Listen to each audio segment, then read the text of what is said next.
Hi y'all, this is Kate's Gardens Chicken and Cat Ramblings. We're gonna make some soup today.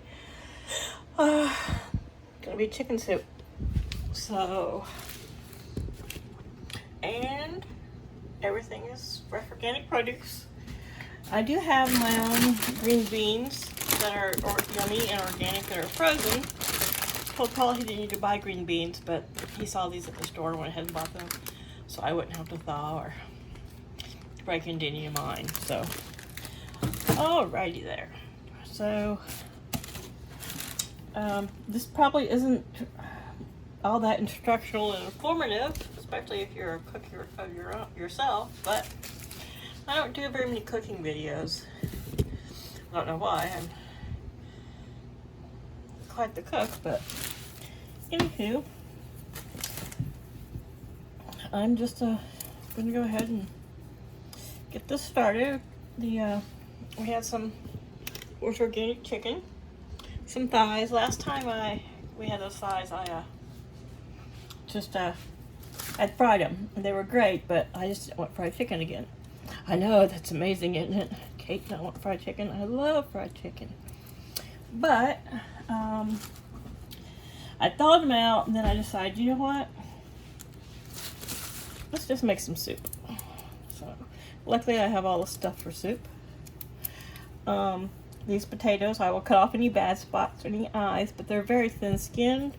They're very yummy, and so I am not going to peel them. A lot of people are like, it's a soup. I'm just not going to peel them.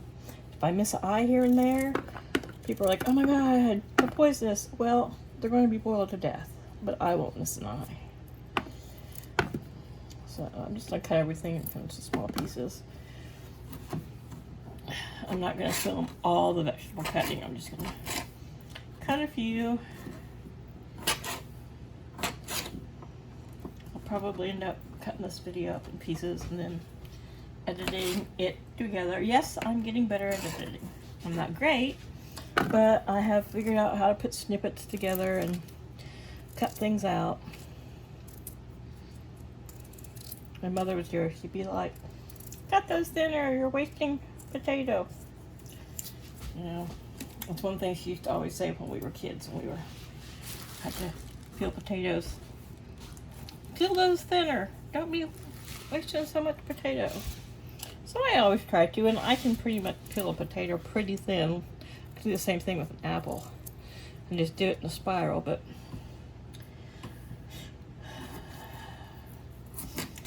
some things that your mother said to you when you were a kid, you know, those things still ring through your head. I know I should be using a big chopping knife, but use this little paring knife. I'm only cutting down there because that's where the camera's aimed. I don't want to refocus it, but typically with small things like this,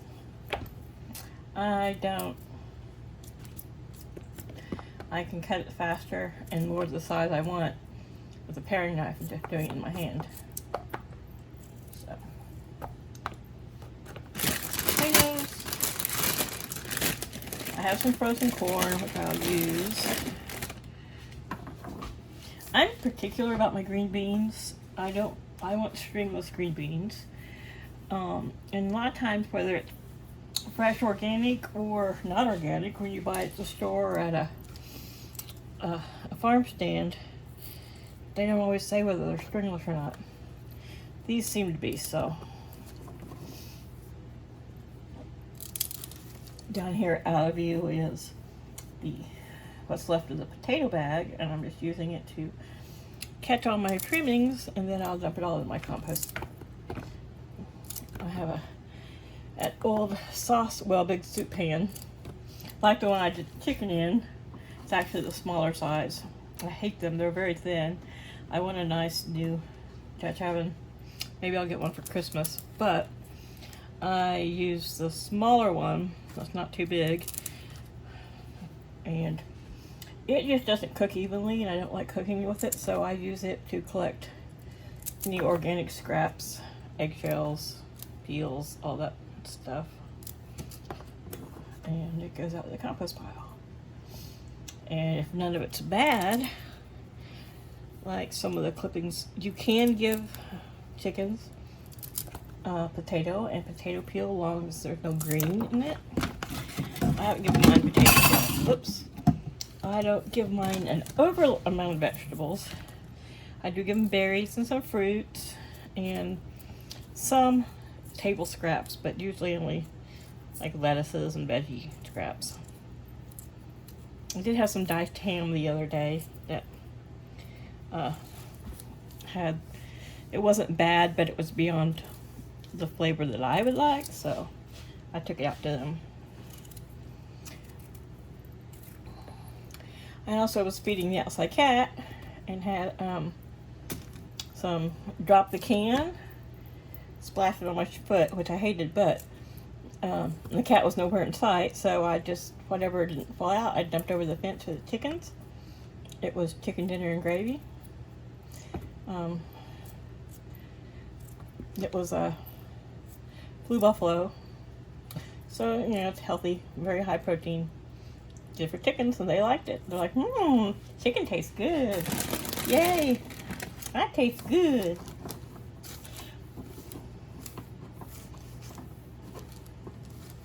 Those are strange Tim Burton cartoons where it's like a character in it. Oh no, I believe it's a movie, The Brothers Grimm. And I think a little gingerbread guy is evil and he says, that tastes good, something like that. Anyhow, you know, those kind of things pop in your head, so.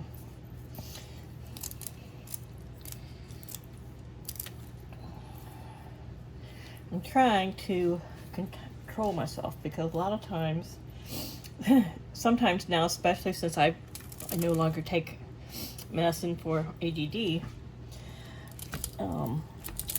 which I get hyper focused sometimes. I'll just start chopping, and I'll just keep chopping and chopping and chopping. So.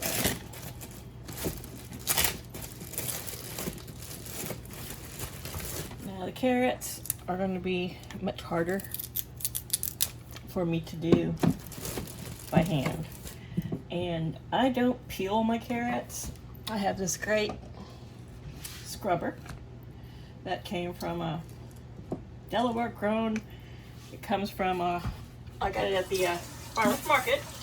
One day they were giving them away. They always have little favors at the gate. And so I scrub my vegetables really good. And I scrub my carrots. I mean, if there's any bad spots, of course I scrub that off. But I just, I don't overly peel things. A lot of times there is nutrients and fiber, and I believe, it's my personal belief, I don't know how scientific it is. I've read some stuff, and you know, it's there's two different schools of thought on it, but you can tell they almost look as if I had peeled them. And I just not one of those people to overly peel things. For once, I hate peeling carrots because no matter how neat and orderly you try to be, little strings of carrot fly all over the kitchen. Yep. So I run them under cool water. Well, cold water because we're well water, so it's always cold. And I scrub off any dirt. This brush, though it looks soft bristled, it's pretty firm. I mean, it's more firm than a nail brush. It's, you know, pretty coarse. So it scrubs off anything. You can really, even a little nick, bad spot will be just totally scrubbed off. So some people really chop everything in little squares. I put the potatoes small just because I take longer, but when I have a bowl, when I like, I don't know, I like a nice taste of vegetables. I like a little bit larger veggies in my soup. You know, not so big that you can't skewer them with a fork and that you can't get a little bit of everything on a spoon, but sometimes I think when you cut stuff super small, that by the time you're finished with your soup, depending on how long you cook it, you can't taste it. You know, when I bite into a carrot, I want to be able to taste carrot.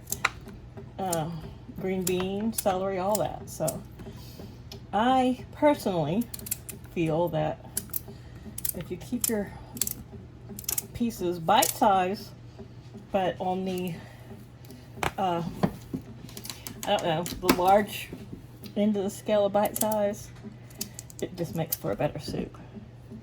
And when you reheat it, you're less likely for your vegetables to go to mush. And I'm not above using vegetable mix, soup mix from the freezer section. I've done that quite often. Not as much as I used to when I was younger. But since we're growing a lot of our vegetables, that's not needed. But I've often noticed that I used to have to, not have to, but I would season. Like I'm going to use some organic bone broth, plus the broth from boiling chicken, but I don't use as much seasonings. I mean, I still do. Like, there's going to be a lot of garlic in this, because I love garlic and everything. But when you got larger chunks of vegetables, and you use fresh vegetables, and you cook them till they're just tender, and to me, a size that you can, you know, you can taste it when you bite into it. Sorry, I got gum in my mouth. It makes for a better soup. Yeah.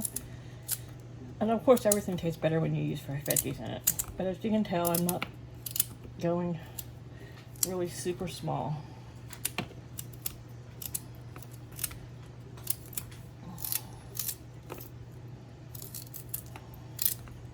Thought about putting cabbage in it, but then it becomes more of a cabbage soup, and I want just a chicken and vegetable soup. I used to sometimes put rice in this, but Paul just, you know, he's keto, so he doesn't really eat rice. And I save the rice for a soup I make that has, it's a chicken and vegetable soup I invented when I was like, I don't know, 24. My husband, then husband,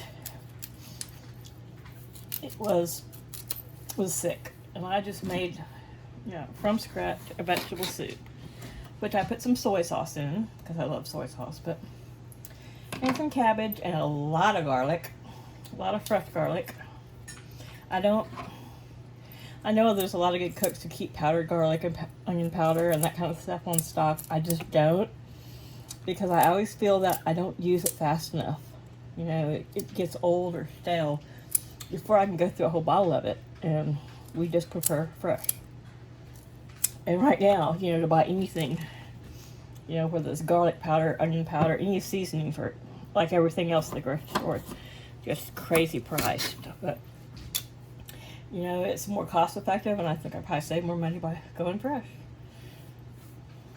Because, you know, I can remember throwing out my mom's seasonings, and I wouldn't tell her. And she'd be like, oh, when are you going to store? I thought I had some of this, because it would be like getting clumpy, and it would just, I knew it had been in there a while, and I'm like, ew, I don't want to use it. But anyhow, so I do have some frozen corn, which I'm going to put in there. All my organic celery hearts, which I'm not as particular about getting organic celery, just because I find personally that it's always not always a good quality. I mean, it just, yeah, a lot of times it's not as pretty, of course, because it hasn't been, you know, overdone for at the store, but I don't know, I just seem to feel like I end up throwing away more than I get to use. Well, I probably shouldn't feel that way, but like this one, I don't really want to use that celery, you know. I'm just going to cut off. See, I'm just not going to use that stalk. It's not worth it. By the time I cut it down to use, you know, not even a quarter of it, I just feel like it's not worth my time. So, yeah, it may be faster to chop it, but like I said, I'm using a small cutting board because we don't have a lot of counter space in this house, this old house, you know. I would love to have this kitchen redone, but it's not my house, it's Paul's house. You know, he says, it is your house as much as mine, but he owns it, you know. It's his money, and he can, when he feels like it, maybe he'll redo the kitchen. To me, I like to call it the frat house. It feels like it. I mean, I don't even really like to have people visit because I'm proud of my home. We pretty much live in our rooms, and the rest of the house, which is pretty good size, belongs to the cats. So, there you have it. The dirty secret. Plus, all my family and friends live out west, so, you know, out in Oklahoma and Texas. So, it's quite a hike to come to Delaware. When you drive it, even if you drive it straight through, you're probably looking at between 24 and 32 hours, depending on your speed and which way you come. But, yeah, probably 32 hours. You know, it's not something you can just drive comfortably. Unless you're just a madman, and then that's dangerous. I wouldn't want anyone in my family to do something that risky. But anyhow, I have plans this winter for, we just use the living room a lot, and now it's become like our shed is just not usable. So it's become a warehouse for gym equipment and old furniture that I don't even want to sit on because cats have been living on it for so long. It's just furry furniture now. And tools and motorcycle parts, because Paul's, you know, redoing the blue Harley, and